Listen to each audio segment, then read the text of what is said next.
Race to find survivors in Venezuela is more urgent than ever. Rescuers are searching for those still trapped under ruins 3 days after devastating twin earthquakes.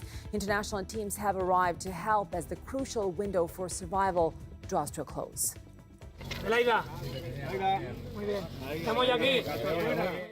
This is new video of Spanish emergency workers freeing a woman from the wreckage today. Authorities now say more than 1,400 people are dead as a result of the quakes, with well over 3,000 injured. But a civilian-led rescue database suggests over 50,000 people are still missing. Experts warn that after 72 hours, the chances of finding anyone alive drops dramatically.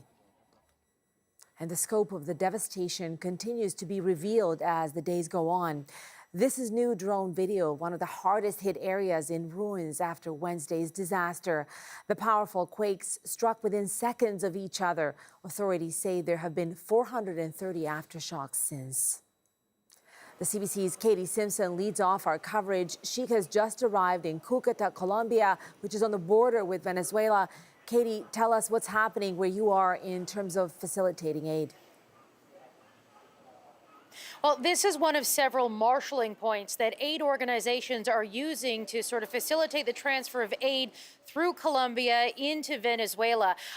Even if it does make it through here, we're aware that the Red Cross has sent in a number of convoys of trucks with badly needed supplies. From here to Caracas, it's a good at least 14-hour drive, but it's one of the only reliable ways to be able to get aid into the hardest hit areas.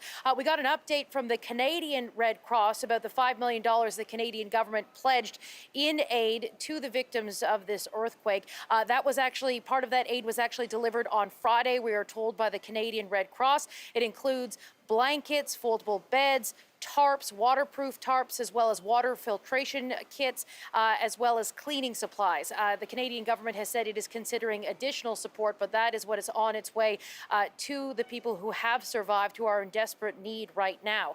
We flew here to the border earlier today, and when you make your way through the airport, we're at the airport very, very early, but it was incredibly busy at the airport in Bogota, and that's because there are so many aid workers trying to make their way into Venezuela. Bogota is one of the transit points, and you can see the aid workers. They're usually wearing their highly visible uniforms. They're carrying a backpack and a helmet, and that's about it. We also saw one of those highly trained dogs that'll be heading into some of the debris areas where they try to detect signs of life, but they're also able to detect if there is a body inside. So those are just some of the efforts that are underway right now. A number of search and rescue crews have already arrived on the scene and are trying to get to some of those hardest hit areas, because as every hour passes, the situation becomes just simply more desperate. So many rescue efforts going on across Venezuela, and as you just pointed out, Katie, it's such a crucial time because the likelihood of finding survivors gets smaller and smaller. Bring us up to speed with some of the other specific missions that are happening across the country. Well, there are a few moments of hope that are emerging as rescuers are trying to detect signs of life. In one of those areas, rescuers were actually able to save a newborn baby. Rescuers were quite loud and then all of a sudden hushed once they realized that they had been able to rescue this baby and pull the baby out and reunite the baby with a loved one who was there. But those stories are becoming increasingly rare with every minute that goes by. We have a freelance journalist who's actually in La Guaira, which is one of the hardest hit areas there. She went into a neighborhood yesterday and said it was complete chaos and devastation. There were no official government crews or rescue crews there to help. People were leading the efforts on their own, screaming into buildings, trying to detect signs of life and trying to find ways to figure out if people are still alive, trapped in debris.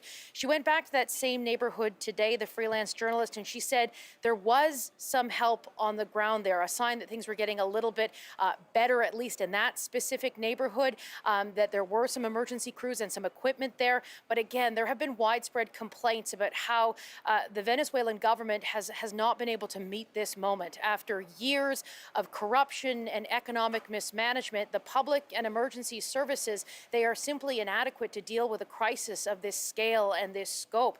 And that, of course, that deterioration taking place during the Nicolas Maduro regime, and Delcy Rodriguez, who served as his deputy and replaced him after Nicolas Maduro was seized by U.S. forces earlier this year. But again, there is intense criticism focused at the government as it failed to meet the basic needs of its people in such a critical time of crisis.